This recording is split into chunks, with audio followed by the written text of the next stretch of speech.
Welcome to Loft Media, and as you know, we're all about keeping democracy here, particularly in Queensland. And welcome back to the subscribers. Feel free to share this with others who are fighting for democracy, particularly here in Queensland. I'm of the firm opinion I don't trust the Queensland government. I know that they're just playing with the people of Queensland. And as far as I'm concerned, there's so many elements of the Queensland government that is corrupt to the core. And I'd just like to read some more articles that have come out of the Courier Mail just recently. A couple of good journalists who are sort of scratching around at the surface. This is all around the same, the PCC's reporting. They had an inquiry, and the CCC boss, Mr McSporran, he has since resigned. So things of integrity, they're sort of running out of decent people, or near decent people, who are in the corruption, the fight. Well, they're in the corruption industry. Let me just leave it at that. So this article was by Jessica Marzalek on the 5th of May in the Courier Mail. Queensland's corruption watchdog says it has neither the remit nor the resources for any broad-scale investigation of state government integrity. It defies logic that the CCC, that has an expanded budget, I think it went from 35 million to 65 million, and so they must be spending a lot of time on investigating corruption in other areas rather than go into the state government. Acting Chair Bruce Barber, now this was on the 5th of, has spoken for the first time about the Crime and Corruption Commission's powers and interest in the Palaszczuk government integrity allegations, saying probing such issues was not its job, which was targeting serious crime and specific instances of a corruption. Well, if it's not the CCC's job, whose job is it? Or is that why the Palaszczuk government's integrity allegations just get another layer of, oh, let's start another inquiry or another inquiry? Deputy Opposition Leader Jared Jelke said the comments made a mockery of government claim that it didn't need a Royal Commission style inquiry into the integrity issues plaguing it, because the CCC had the powers of a standing Royal Commission and could investigate any complaints. So the Commission has a broad remit, but that remit is in relation to reducing the incidence of crime, serious crime, and also corruption within Queensland, Mr Barber told a hearing of the PCC. So the CCC, get this right, is only about reducing the incidence of crime, serious crime and corruption within Queensland, but not within the Queensland state government. Maybe Mr Barber thinks there's no corruption within the Queensland state government. Anyway, he goes on to say, it doesn't have a general or broad remit to do wide-ranging inquiries that may be worthwhile or of interest, but are not within the jurisdiction of the CCC, and any inquiry would need to be within the terms of our jurisdiction. He said the CCC's budget would not be able to fund any such inquiry, and should it be asked to undertake an inquiry, the government would need to provide the funds to do so. See, it goes round and round. You haven't got the funds to do it, so then we're not going to do it. And then the government won't give them the funds to do what they should do. Mr Barber said he was watching the Coldrake review and was interested in whether he makes any recommendations along those lines of the need for a further inquiry. So Mr Coldrake's review, this is another review on top of the Fitzgerald review. So the government, Palaszczuk government, has gone to, oh, let's call him Mr Fitzgerald, who's an 80-year-old now, 40 years later, and he's already gone, oh my goodness, this is my interpretation, what a mess. We need another review going alongside, which is Mr Coldrake. So Mr Jelke said it was clear the Premier was the only person who could put into action the kind of in-depth inquiry needed to get to the heart of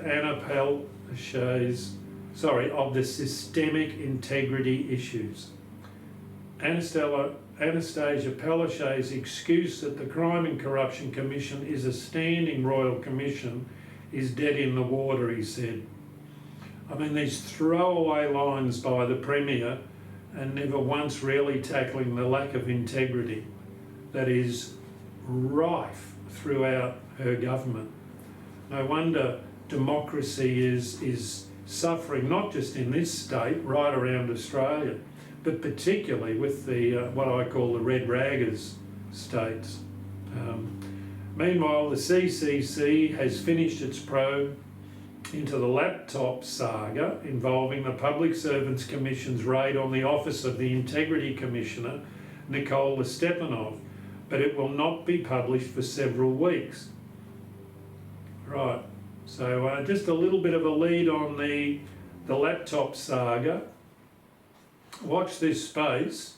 There's a couple of people, and I'll mention his name, Jim Sawley, who is an extremely influential person within the Labor Party of Queensland.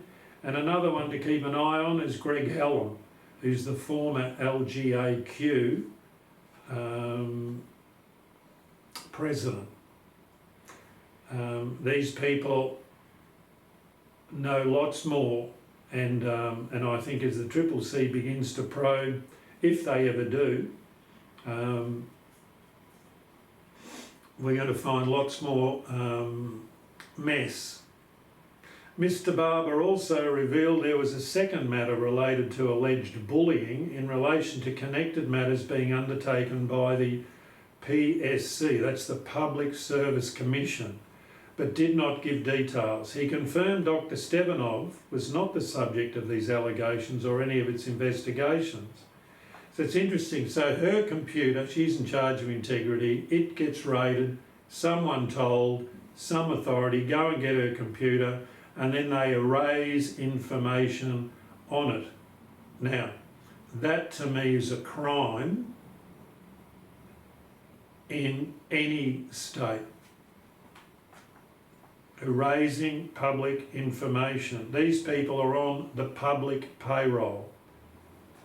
He also announced a CCC public discussion paper would soon be released that will put forward for commentary and for a feedback of a range of issues relating to lobbying practices.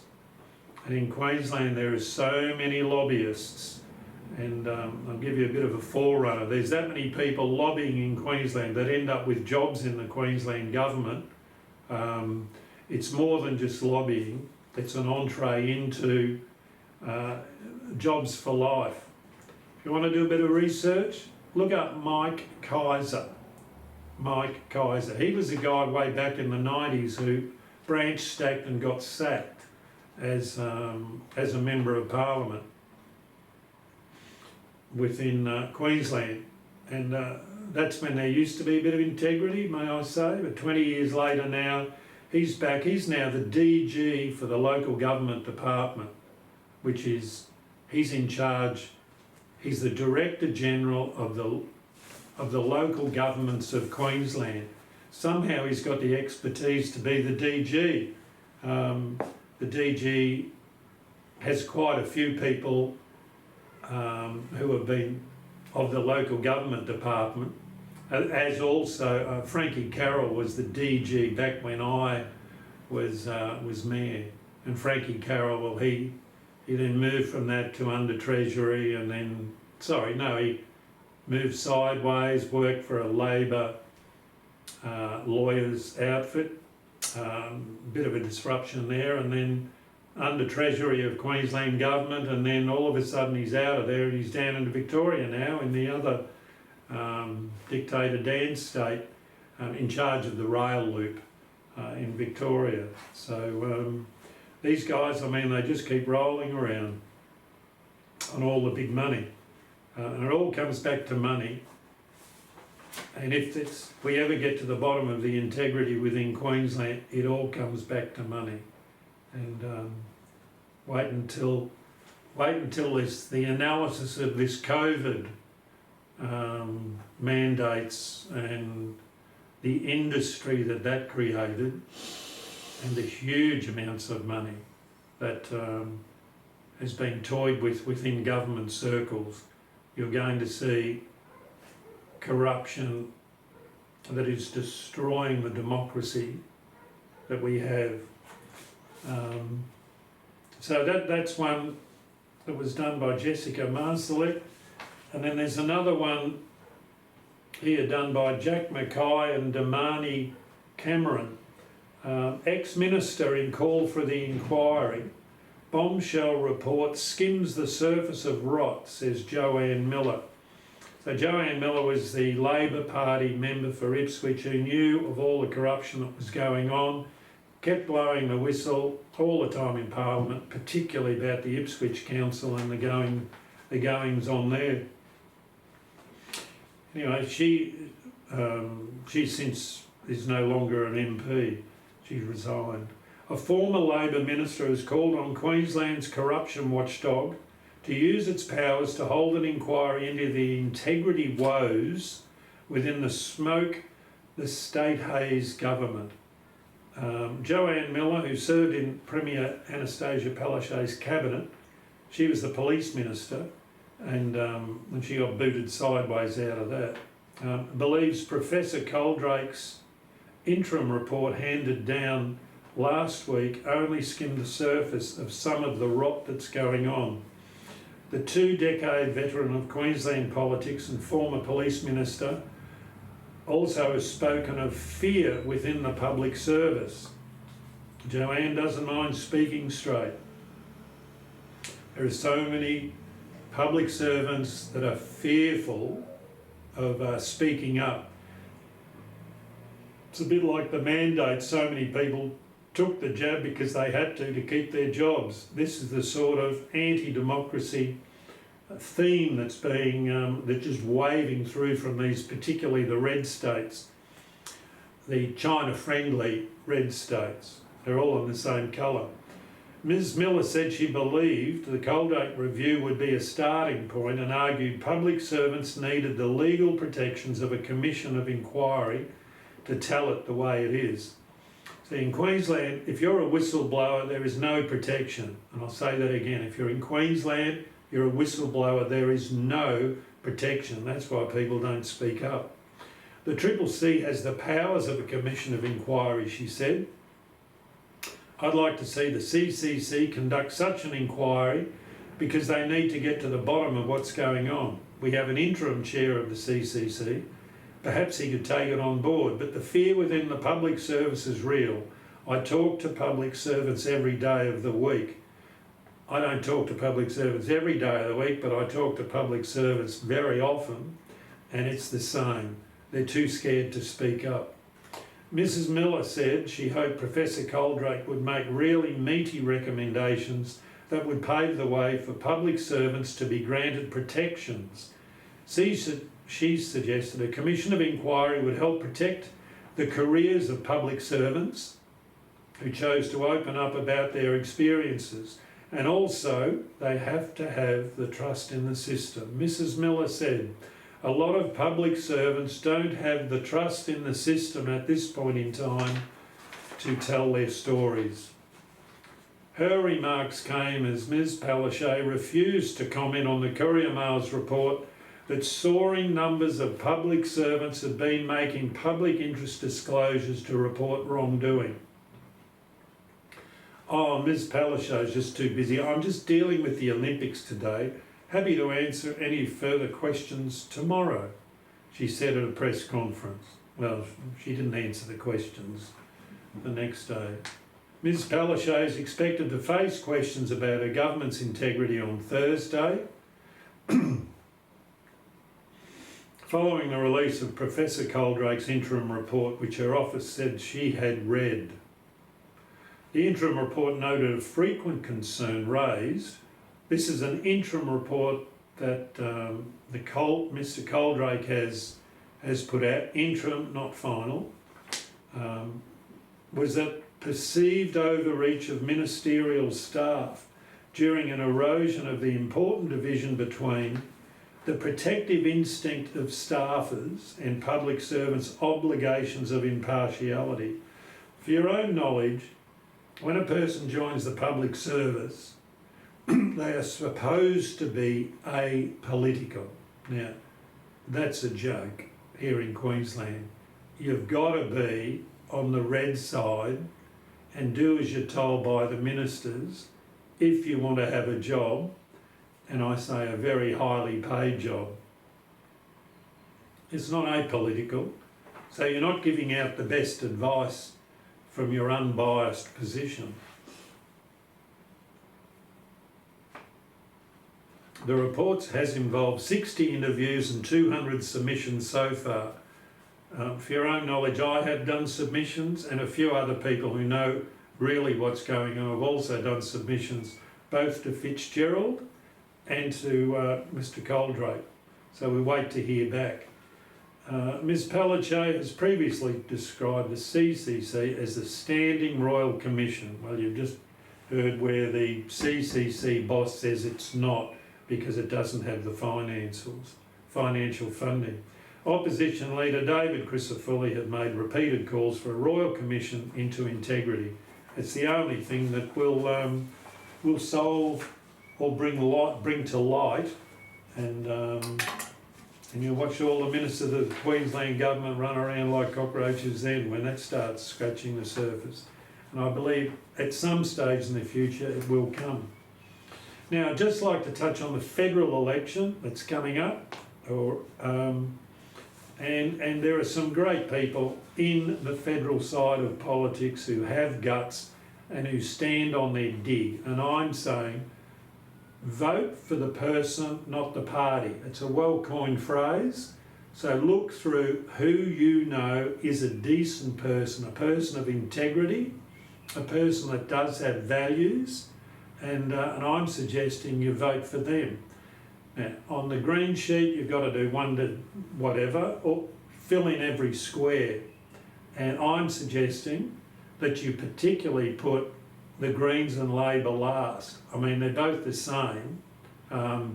Basically, they'll take this country to rack and ruin. And if you think the corruption in Queensland's bad, wait until you hit it on the federal side, with all these people that are itching to get into the big bucket of money.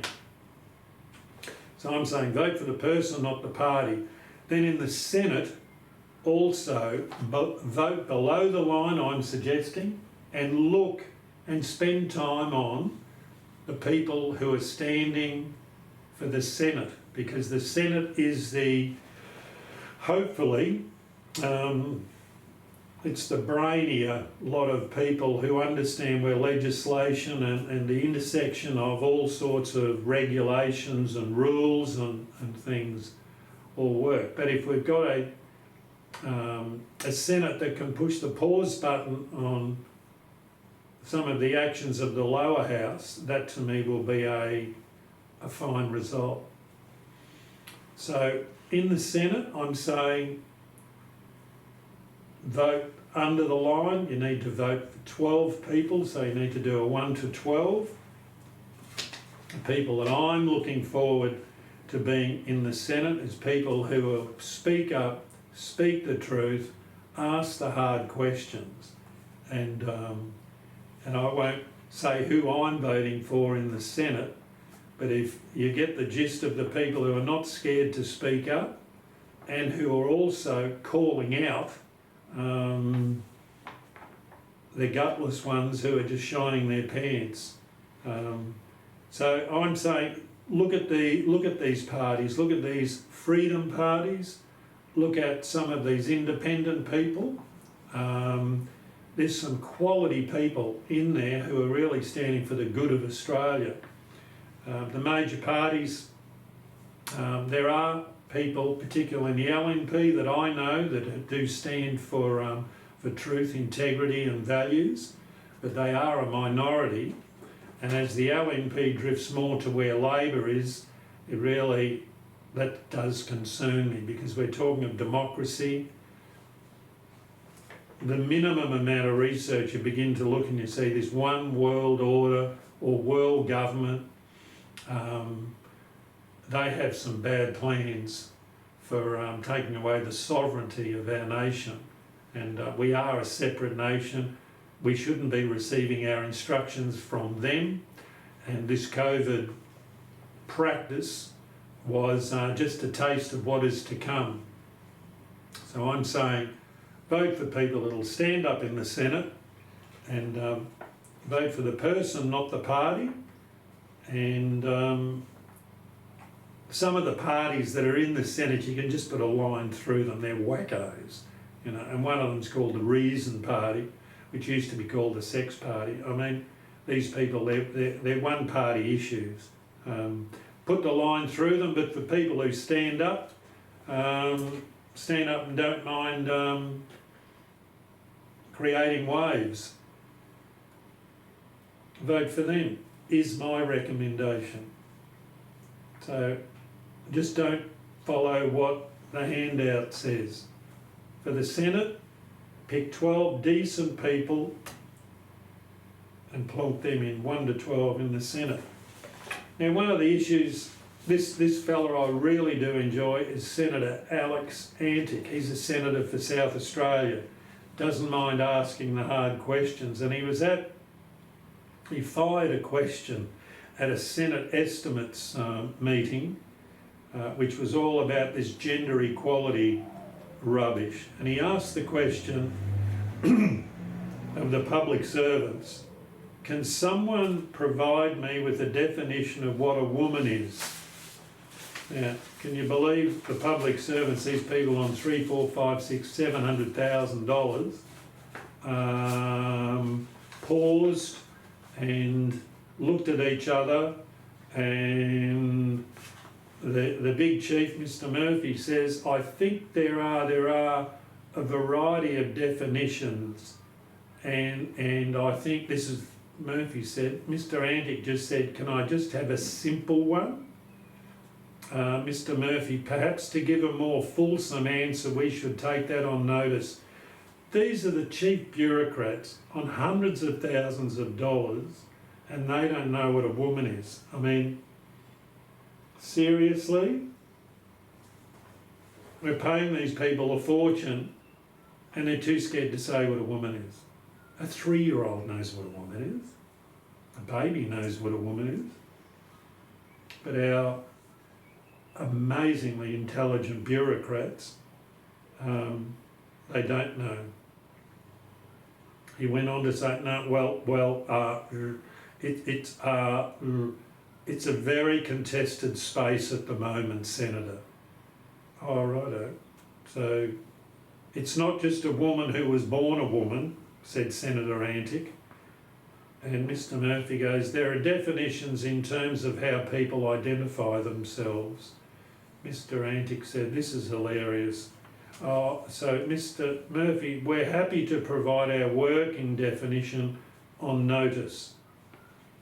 No wonder our public servants don't know what to do when they don't know what a woman is. Senator Antic said, I've only been here 2 years. That's the best thing I've seen thus far. Thank you very much. That's the sort of person that we need in Parliament to bring these bureaucrats to some sort of sense. I mean, how do these people go home at night and sleep? They don't know what a woman is. They don't know what a man is. I mean, I don't want to fight for our nation. And an article in the Sydney Morning Herald did disappoint me about Scott Morrison when on the 17th of May, this article is by Angus Thompson, Morrison doesn't want the divisive abortion rights debate in Australia. Prime Minister Scott Morrison says he doesn't want the national debate over abortion rights occurring in the US to take place in Australia, saying it was an issue that could deeply divide this country. Let me tell you, Mr. Morrison, murder of babies should be priority discussion for this country. When the government of the nation says it's okay to kill babies, then we are in deep, deep trouble. What's next? Kill old people? Just keep minimising the population to only those that have intelligence that you agree with? It was a weak call, And I know that America is having this debate right now, but it's called Roe versus Wade, a 1973 ruling that looks like being overturned in America. Mr Morrison said, "I don't want to see the disruptive, divisive debate we've seen over decades and decades and decades in the US take place here in Australia," he said during a Perth forum. "I don't intend to bring it into the agenda because I think it can be a very divisive and polarising issue, and I wouldn't recommend it being part of our national debate. Debate all these other sorts of things about what is a woman, unbelievable. But abortion is okay, right to the time it's born. And even some of the states are allowing, I mean, it's the most disgusting, evil thing I can think of is even after the child is born, that the parents can self-select, can decide. There's just no recognition of human life, and that's the way one world government thinks. We're all just wasteful food eaters or something. So, Mr Morrison, you have disappointed me particularly in that. I think it could have been an issue, and so what if it's divisive? This nation is divided now. But at least it'll stand for something if we stand for the unborn. And in Victoria, the opposition leader Matthew Guy has lashed out at a colleague, Bernie Finn, on Friday for saying he was praying for abortion to be banned, and he warned the Upper House MP to be a part of the Liberal team or leave the party and sit on the crossbench. Bernie Finn has since left the party, man of conviction, and I congratulate him.